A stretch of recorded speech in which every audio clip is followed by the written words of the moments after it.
Olá, tudo bem?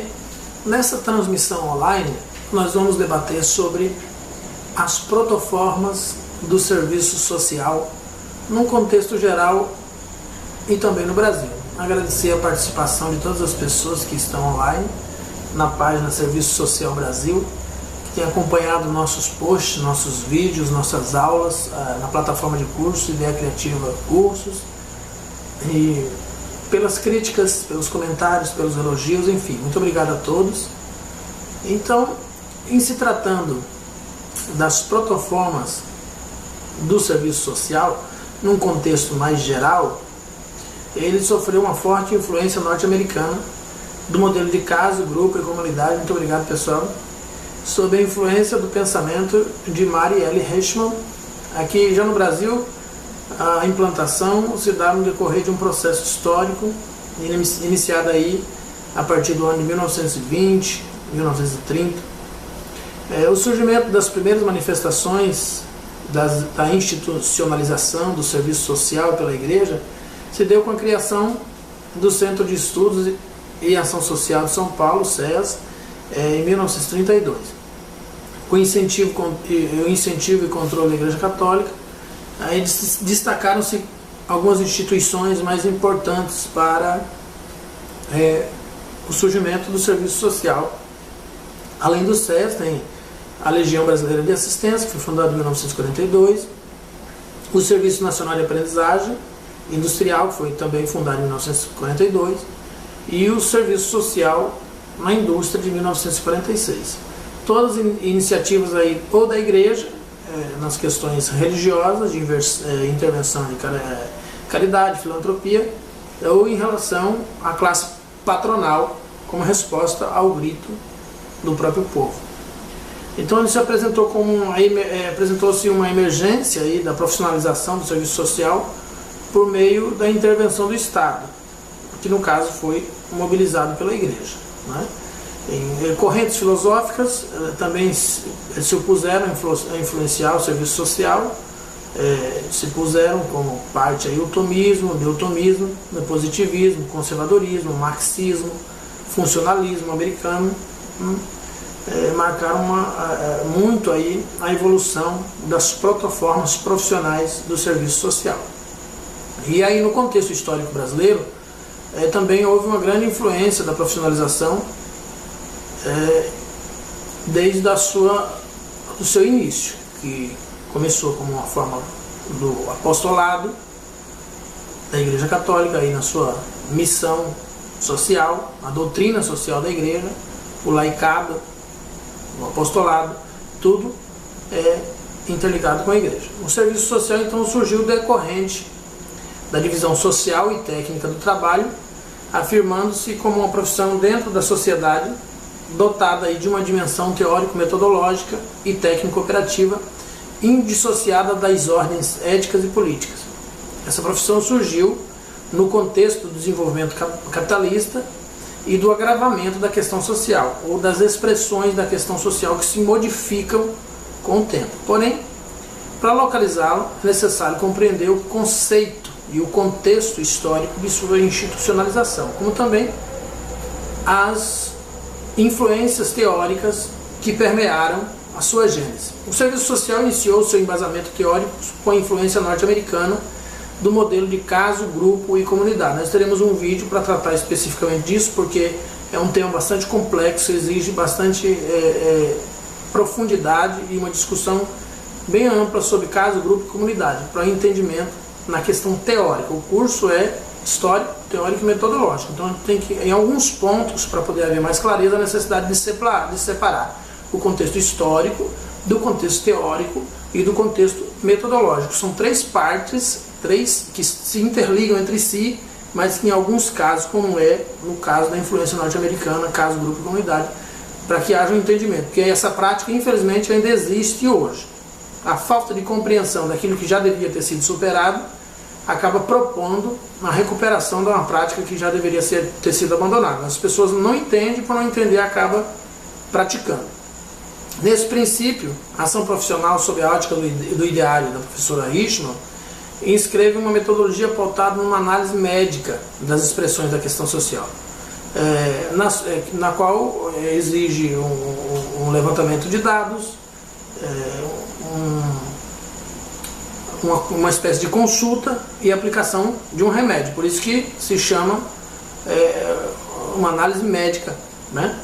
Essas expressões, ela compreendia que essas expressões eram passíveis de diagnóstico e tratamento, como se fosse uma doença, um desajustamento. É isso que você vai entender. As pessoas eram desajustadas, não pertenciam à sociedade porque eram desajustadas. Essa análise era verificada com um método genérico, enfatizando o sistema cliente e a situação social, problema, e estabelecia uma relação entre a individualidade e o meio social. Sua primeira influência foi dos ideários de Florence Nightingale, no ano de 1851, né, já bem antes do serviço social no Brasil. No caso esse foi na Inglaterra, que foi a precursora da profissão de enfermagem, onde ela estabelecia como objetivo de seus primeiros cursos o preparo de visitadores domiciliares, pelo qual concebia a tarefa assistencial como reintegradora e reformadora do caráter, né. O primeiro curso de formação de visitadores sociais voluntários, que foi realizado pela Sociedade de Organização da Caridade da Inglaterra, ocorreu em Londres aí por volta do ano de 1893. Na América do Norte, as discussões sobre a formação profissional dos trabalhadores da assistência ocorreram na Conferência de Caridade e Correção em Toronto, no ano de 1897. Nela, Mary Richman, que participava da Sociedade de Organização da Caridade de Baltimore, propôs a criação de uma escola para o ensino de filantropia aplicada. Então, perguntam aí se alguns exemplos, né, de trabalho com caso, grupo e comunidade que acontece nos dias de hoje, né? Vou citar alguns exemplos bem simples, porque eu pretendo me aprofundar nessa aula, mas respondendo o pessoal que está questionando aí, o grupo é quando o assistente social isola um grupo de pessoas num determinado território, sem compreender, sem levar em conta as interações sociais que existem no todo, do micro para o macro, e tenta encontrar uma solução isolada, dentro de uma resposta isolada, analisar o contexto geral das expressões da questão social. Então, isola-se um grupo e tenta-se encontrar uma resposta. Faz-se um diagnóstico. Esse grupo vive no mesmo lugar, sobre as mesmas influências, então o problema deles é esse. Vamos supor, um grupo de usuários de droga. Não se pode aplicar a mesma metodologia teórica ou metodológica sobre o grupo de pessoas. Cada indivíduo tem a sua especificidade e cada um deles há necessário de uma intervenção específica por parte do assistente social. Alguém é viciado em droga porque sofreu abusos quando era criança, alguém é viciado em drogas porque tem problemas hormonais, tem hormônio demais, não consegue controlar suas emoções. Alguém é viciado em drogas porque tem problema de transtorno mental. Alguém é viciado em drogas porque sofreu má influência de outras pessoas. Alguém é viciado em droga porque foi alienado socialmente, culturalmente, financeiramente durante a vida toda. Então veja bem que só numa abordagem bem rápida eu encontrei várias explicações para uma mesma expressão da questão social.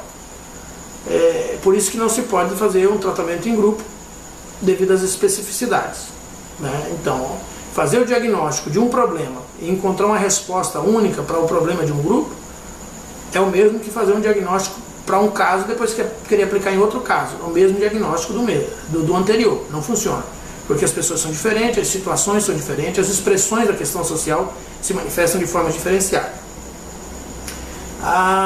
Ao pronunciar, aí nós vamos ver o pronunciamento de um texto que eu anotei aqui, deixa eu achar aqui para vocês. Mary Richman assinala nesse texto a necessidade da criação de uma escola de formação de assistentes sociais. Então ela introduziu aí um método no qual se realiza o estudo ou levantamento de dados sobre a situação diagnosticando o problema social, né? Ou seja, avaliado logo em seguida e por fim estabelecendo um tratamento. É quase a medicina, por assim dizer, né? O serviço social é mais complexo porque nós trabalhamos com teorias, nós não temos hipóteses. Nós trabalhamos com hipótese e depois com teorias. Nós não temos lei científica no serviço social, muito pouca. E a teoria ela é sempre passiva de questionamento, de teste, de experimentação em relação ao que se diz respeito ao resultado. Então a necessidade de observação, da individualidade, da especificidade.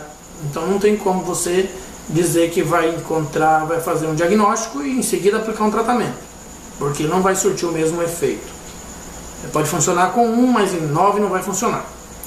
Então ela entendia que o inquérito era um instrumento de fundamental importância para a realização do diagnóstico social.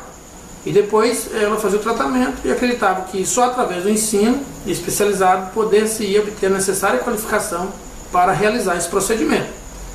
Essa metodologia foi denominada e é entendida como hoje até como a metodologia do caso social individual, sobre o qual nós vamos falar especificamente na aula que eu já pronunciei antes. A metodologia do caso social individual é um conjunto de métodos que desenvolve a personalidade através de um diagnóstico social que, ao ser sistematizado, proporciona o reajustando conscientemente e individualmente o homem ao seu meio. Proporciona o reajustamento conscientemente e individualmente do homem ao seu meio. Então, veja bem que a mudança do perfil comportamental não é passível ao serviço social. É a decisão da própria pessoa. Ela tem que escolher ser o que ela deseja e viver como desejar viver. É uma escolha pessoal. O serviço social não goza da prerrogativa de influenciar as pessoas no seu modo de viver. Nós trabalhamos na base do encontro entre os direitos adquiridos pela pessoa, garantidos em lei, e a obrigação do Estado em cumpri-los. Então, Richman define uma personalidade social através da ação da evidência social como ponto de partida para a construção das bases teóricas na prática profissional.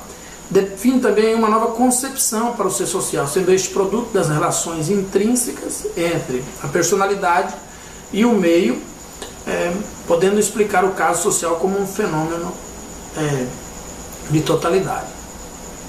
Então, Richman foi muito importante, apesar, não podemos dizer que erros, mas esses equívocos, porque toda a profissão tem o seu início, e foi o que aconteceu no serviço social.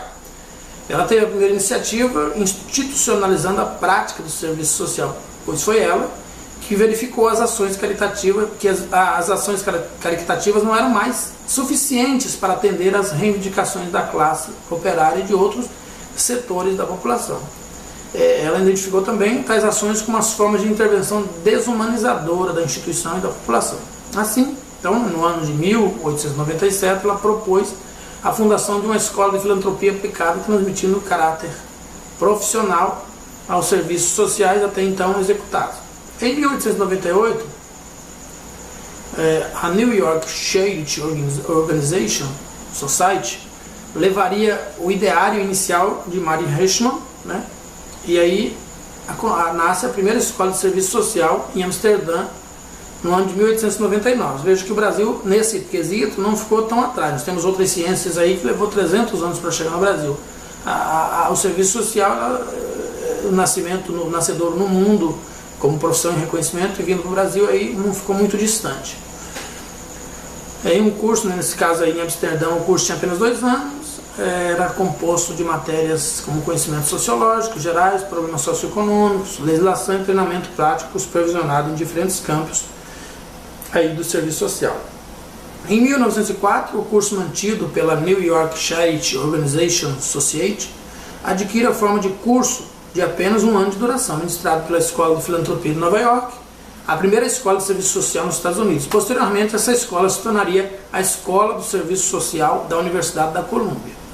Na América do Norte, segundo Silva, o serviço social, especialmente o de caso, deve a Mary Richman seu conteúdo lógico e a coerência interna. Lá se sustenta a prática na necessidade de se individualizar a assistência tanto no diagnóstico como no tratamento, abrangendo o estudo de caso, seu diagnóstico e tratamento como uma prática sistemática e técnica. Tal prática se orienta pela concepção de uma sociedade estruturada, Tem o sujeito estruturado e o desestruturado. Aquele que é desestruturado tem que se estruturar. A sociedade ajustada e a sociedade desajustada. O que é desajustado precisa passar por um tratamento, um diagnóstico, um tratamento para tornar-se parte daquela sociedade ajustada. Uma prática sistemática e técnica. Tal prática se orienta pela concepção de uma sociedade estruturada que necessita apenas de reformas e ajustes, nas quais a ação profissional era individualista, com predomínio da autoajuda, reflexo de processos políticos americanos e ascensão do sistema capitalista. E essa autoajuda continua até hoje. Nós temos muito ainda o tema: eu quero te ajudar, nós vamos te ajudar, o serviço social vai te ajudar, ou então a pessoa chega até a assistência social, você pode me ajudar e tal, né? Então isso ainda acontece até hoje, via de regra informal. Já em 1917, Richmond tenta racionalizar esse tipo de assistência, dando-lhe uma visão terapêutica. Isso nós temos ainda hoje, né? Serviço social clínico, o serviço social psicologizante, que ainda está em um amplo debate aí, né? Considera a questão social como uma doença que necessita de diagnóstico e de tratamento a partir do indivíduo. É importante aqui, eu gostaria de lembrar, quando você lê um artigo antigo sobre o serviço social, um livro antigo, que você tenha esse olhar crítico para saber o que era, o que é e o que está sendo aplicado na contemporaneidade, para você não confundir e acabar absorvendo um princípio teórico que já foi superado. Então é importante ler os livros antigos, os livros de Auguste Comte, de Tomás de Aquino, os livros de Lukács, os livros de Agnes Heller, de Thompson, de Marx e Max Weber. É importante, e tantos outros, até alguns neoliberais, é importante. Você tem que ter a capacidade crítica de ler e entender o livro. Para você não ler o livro e achar que porque foi um cientista que escreveu, agora você tem que aplicar no serviço social. Há muito isso acontecendo. Pessoas lendo livros de economistas, neoliberalistas, de outras profissões que têm outro conceito teórico totalmente avesso ao que o serviço social, enquanto defesa profissional, aplica, defende, vivencia como ponto ético e princípio fundamental, e alguns profissionais acabam lendo, que é necessário ler, mas não entende, não consegue separar que o conhecimento é necessário, mas a confusão de conhecimento é desnecessária. Então, o serviço social, no ano de 1918, a escola de filantropia passou então a se denominar Escola de Serviço Social, e Mari ocupou a cadeira de docente em serviço social de casos.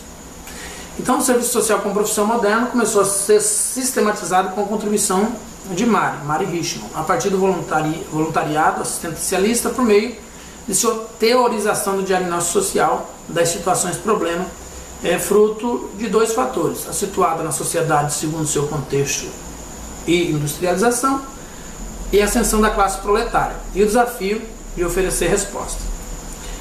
Desde essa primeira sistematização elaborada por ela, o serviço social reflete uma proposta genérica. Nós estamos falando aí das protoformas do serviço social, né? É uma perspectiva genérica de intervenção, tendo em vista a mudança social por meio da qual se deu aos assistentes sociais o desafio de trabalhar para uma comunidade a qual faltavam recursos sociais, utilizando argumentos oferecidos pelos casos. Já aí no ano de 1922, no nascedouro, na gênese, a prática do assistente social, suas teorias, seus objetivos convergiam para uma ideia central: o desenvolvimento da personalidade. Entendia-se neste contexto que o caso social nada mais era do que o processo de desenvolvimento da personalidade através de ajustamentos conscientemente efetuados do indivíduo a indivíduo, do homem para com o seu meio social. No diagnóstico social estabelecido nessa época, deveria haver uma descrição das dificuldades, uma lista dos fatores causais que se relacionavam com as dificuldades, uma enumeração dos elementos disponíveis e dos riscos que devem ser reconhecidos com o tratamento. O serviço social na América Latina sofreu, então, aí forte influência europeia e norte-americana. Estamos falando do funcionalismo. A primeira escola de serviço social na América Latina surgiu no Chile no ano de 1925, criada por Dr. Alejandro Del Rio, né? A primeira escola de serviço social na Europa foi criada em Amsterdã, na Holanda, em 1899, por Alice Salomon. No caso, Alice Salomon iniciou em Berlim cursos para agentes sociais que acabaram por dar origem aí à primeira escola alemã em 1908. Já em 1908 fundou-se na Inglaterra a primeira escola de serviço social. Em Paris, uma escola de serviço social foi criada no ano de 1911, de orientação católica, e outra de orientação protestante. Vocês sabem que ali na Europa havia essa divisão. Uma parte da população era protestante e a outra parte era católica. A primeira escola de serviço social na América Latina surgiu no Chile, no ano de 1925, né? Acabamos de falar. O serviço social de caso, né, um resumo de tudo que nós estamos vendo, segundo Mary Richman, é um tratamento prolongado e intensivo que ao mesmo tempo permite o exame crítico de nossos métodos e exige que seja praticado por pessoas competentes. É um conjunto de métodos que desenvolvem a personalidade, reajustando conscientemente e individualmente o homem a seu meio social. Sua linguagem é permeada por termos médicos, visto que sua influência teórica bebia nas teorias da enfermagem, né? Então, esse ponto é comum. Aí nós vamos entendendo, então, a nível de mundo, como aconteceram as protoformas do serviço social, e chegamos no Brasil. A implantação do serviço social no Brasil se deu no decorrer de um processo histórico, né? E nós precisaríamos abordar muitos fatores, como greves, a criação dos caixas, dos portuários, enfim. Mas enfim, essa implantação se deu aí entre o ano de 1920 e 1930. No Brasil, a economia, desde a metade do século XIX até o ano 1930, se caracterizava por um modelo agroexportador, né? Que passa a adotar aí na era Vargas um modelo industrial de substituição de importação, modelo urbano industrial. A mudança do sistema agrário e comercial para o industrial produziu profundas alterações sociais. Aí nós vamos ter as grandes massas indo do Nordeste para o Sudeste, enfim, né? Já tinha acontecido, mas com a industrialização, ela aumentou muito mais. A mudança do estilo rural para o urbano industrial, levando a crescente urbanização, fenômeno esse que só fez, né, agravar os problemas e conflitos sociais, solicitando ações urgentes de instâncias majoritárias estatais. Foi um período de amplo crescimento da classe trabalhadora, como também da condição de classe explorada. Não havia, para termos uma ideia, antes de Vargas, não havia uma jornada de trabalho legalmente instituída. A pessoa ia para o trabalho e não sabia que hora voltava. Você trabalha 16 horas, 18 horas. Devemos aí a Getúlio Vargas a criação da jornada de trabalho, que na época foi de 12, depois caiu para 10, caiu para 8, enfim. Enfim, devemos a ele a jornada de trabalho. Não havia. A pessoa ia para o trabalho e sabia que ia, não sabia que hora voltava. Muitos voltavam só depois que não aguentavam mais, depois que desmaiavam. E por causa dessa exploração começou então as lutas por melhores condições de vida, melhores condições de trabalho. E a classe dominante começou a entender isso como uma ameaça, como uma desorganização moral, um desajustamento social. Então, nesse contexto de 1920, 1930, o Brasil vivia um período marcado pelo aprofundamento do modelo do Estado intervencionista, sob a bandeira do capitalismo monopolista, na época internacional, que concentrava a riqueza na mão de poucos e a pobreza na mão de muitos. E é uma política que privilegiava o crescimento industrial, o desenvolvimentismo material, aí se desencadeou, aumentando o proletariado e, objetivamente, a necessidade de resposta políticas para atender essa nova demanda social. Então, o serviço social brasileiro nasce nesse contexto histórico e político.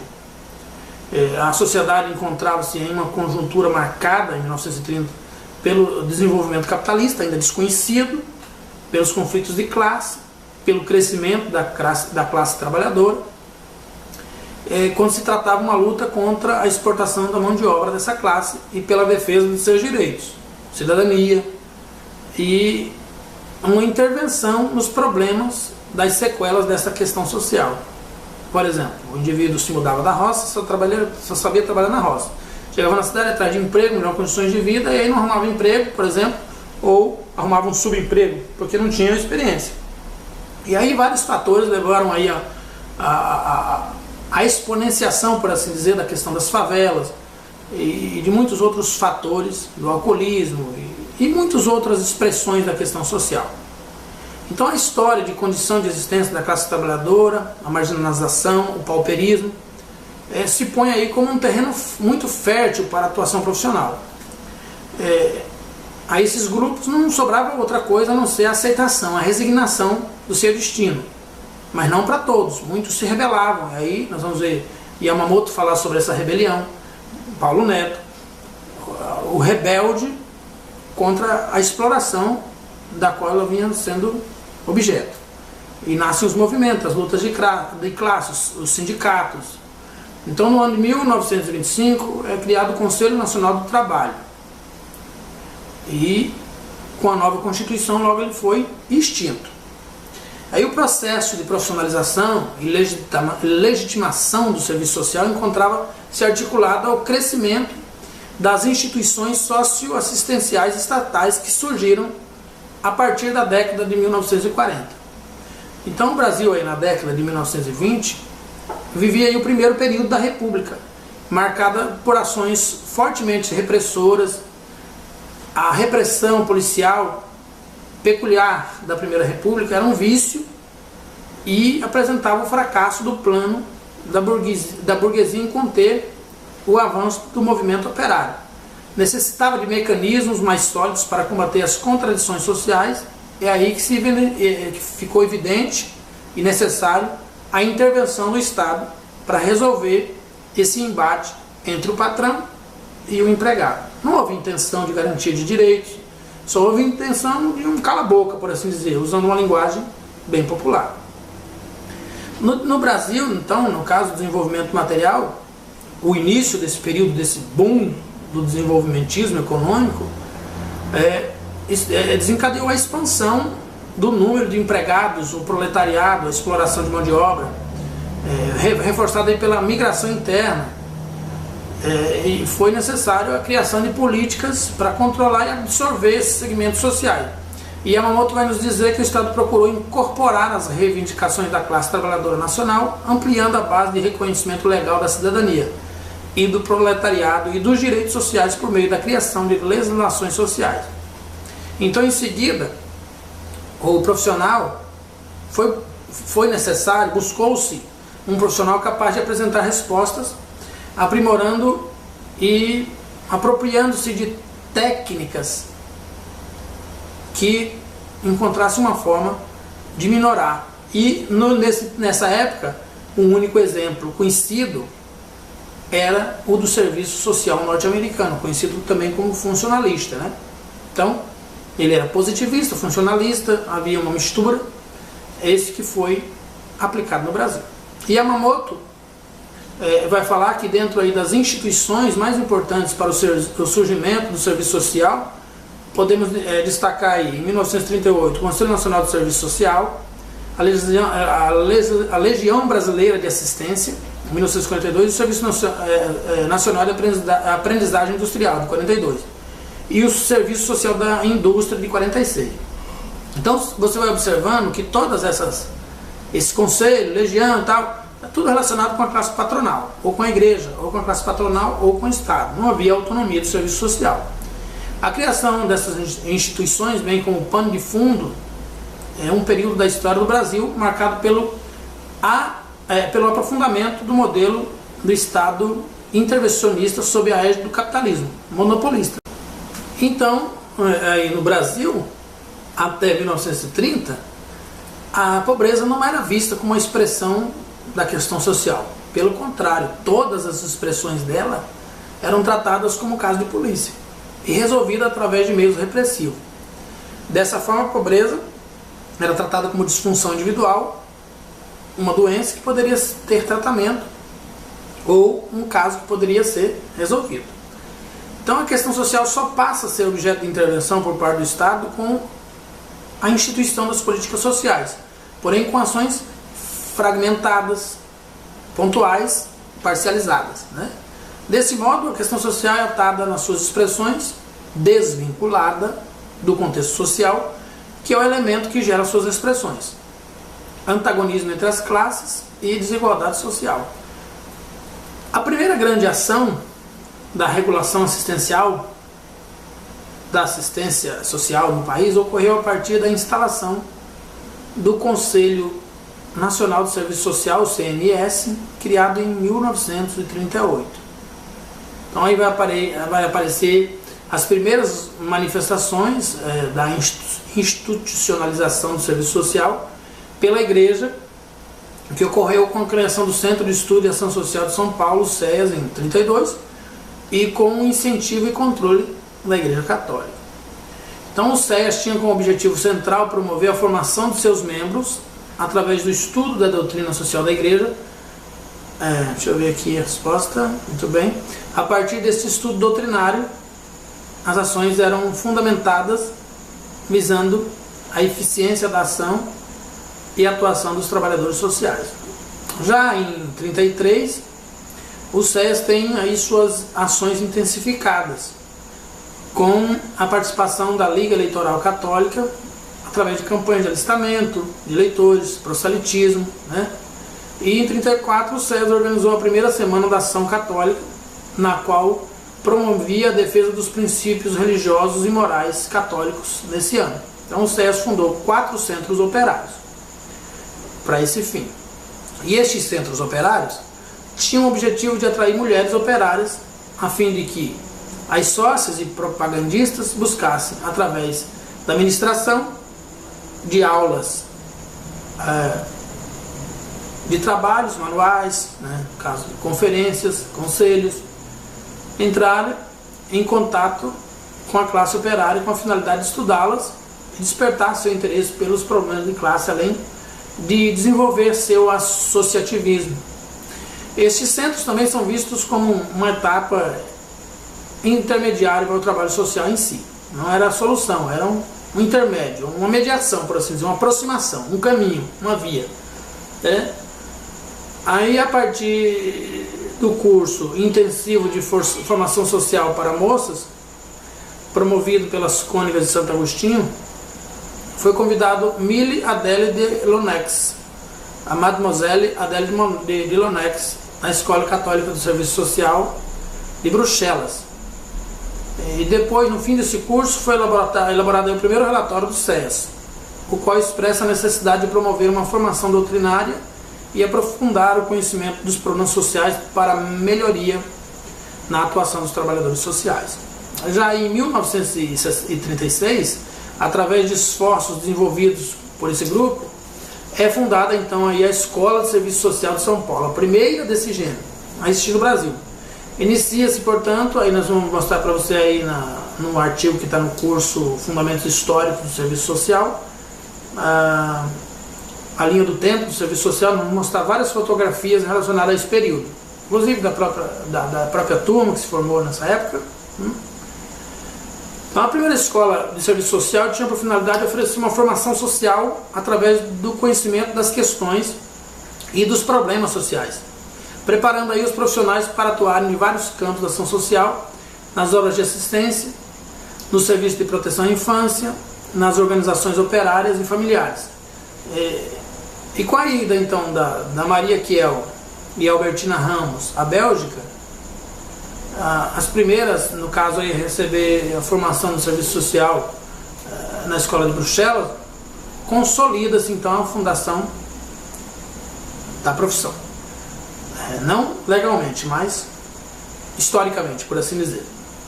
Então, o serviço social nasceu atrelado às ações sociais de alguns grupos, em especial vinculados às práticas religiosas da Igreja Católica, na assistência aos pobres, desamparados, no modo voluntarista, caritativo, filantrópico, de caráter positivista, funcionalista,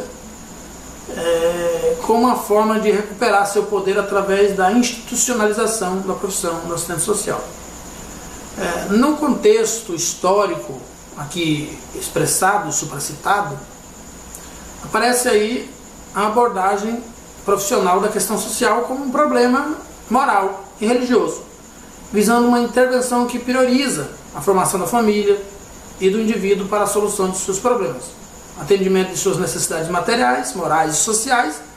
A caridade vira atividade assistencial e de prestação de serviços sociais pelo Estado.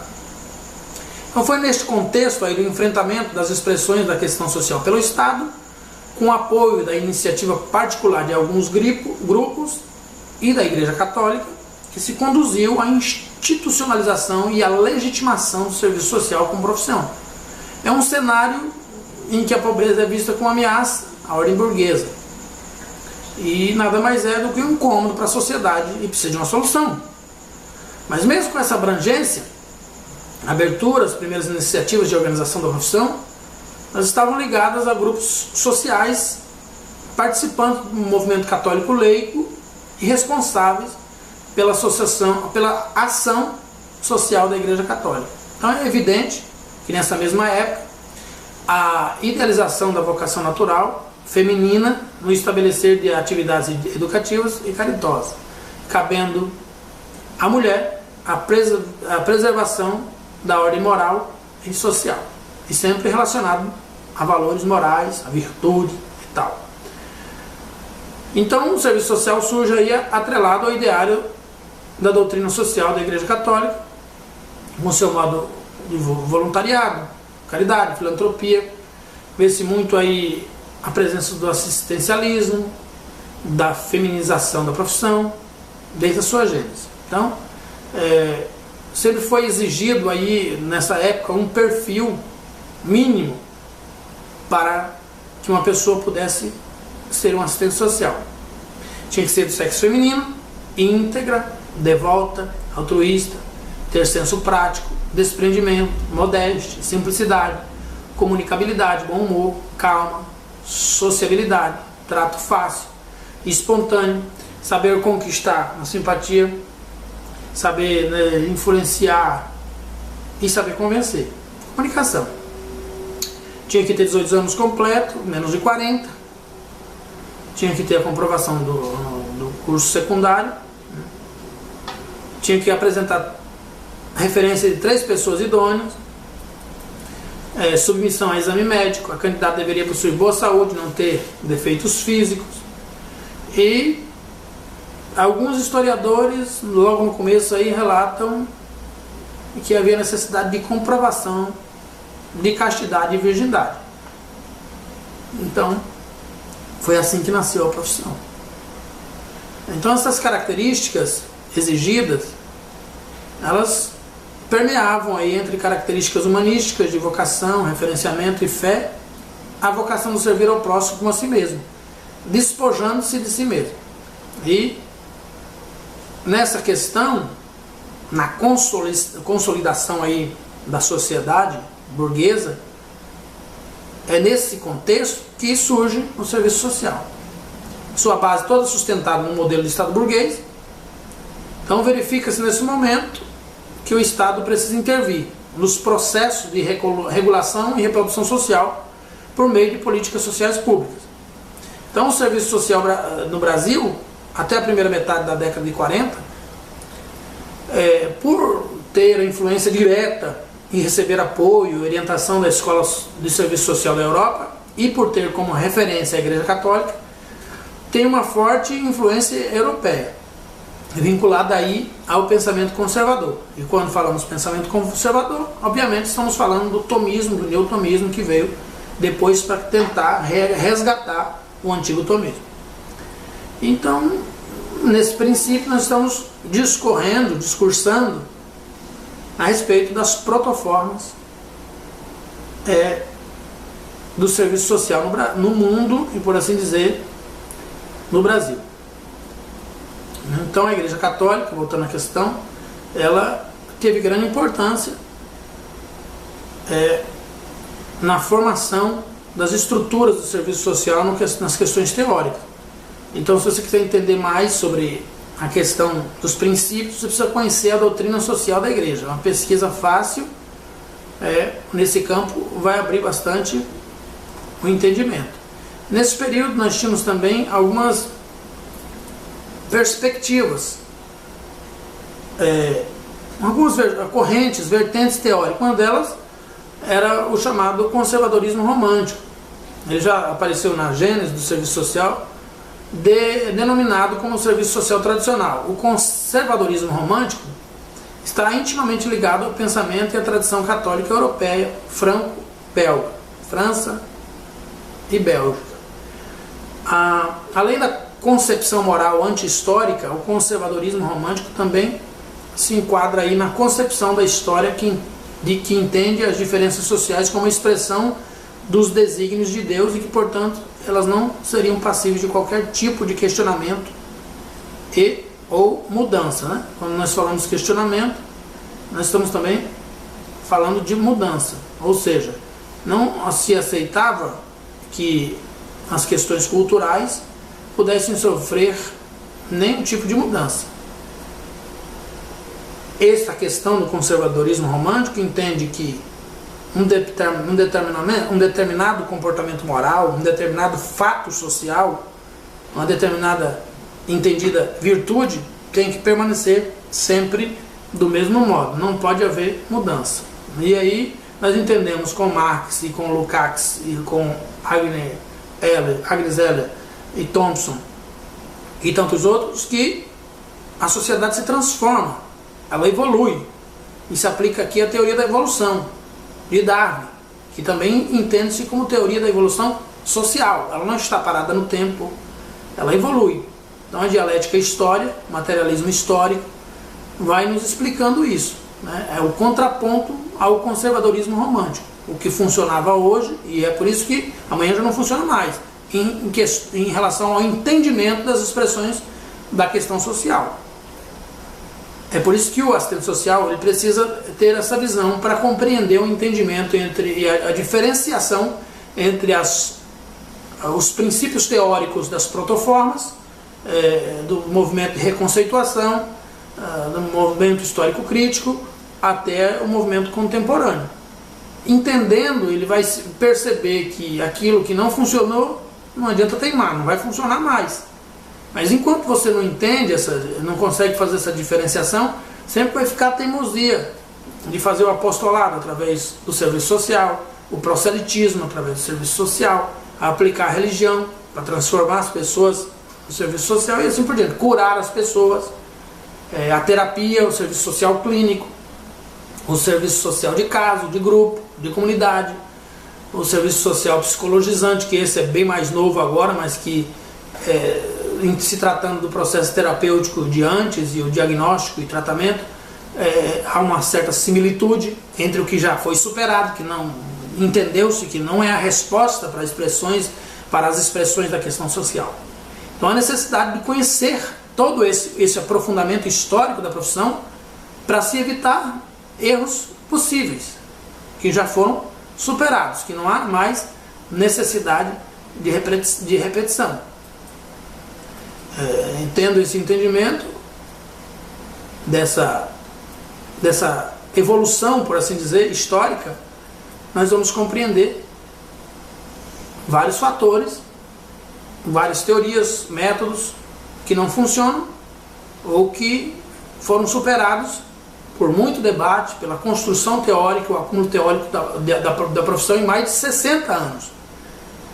Não é uma coisa nova, é uma coisa que se discute há muito tempo. Essa profissão coletiva, ela não há necessidade da hegemonia profissional. Estamos, como profissão, abertos a novas propostas, a novas ideias, hipóteses, para se transformar em teoria, para se levar ao debate. Mas há que se saber que muitas teorias, hipóteses que se apresentam, já são, vamos dizer assim, carta marcada. Já são pontos vistos e vencidos, já foram coisas que já foram solucionadas. Então, quando se apresenta algo novo, que ainda não se debateu, que ainda não se conheceu dentro do serviço social, não é mais protoforma, é novidade.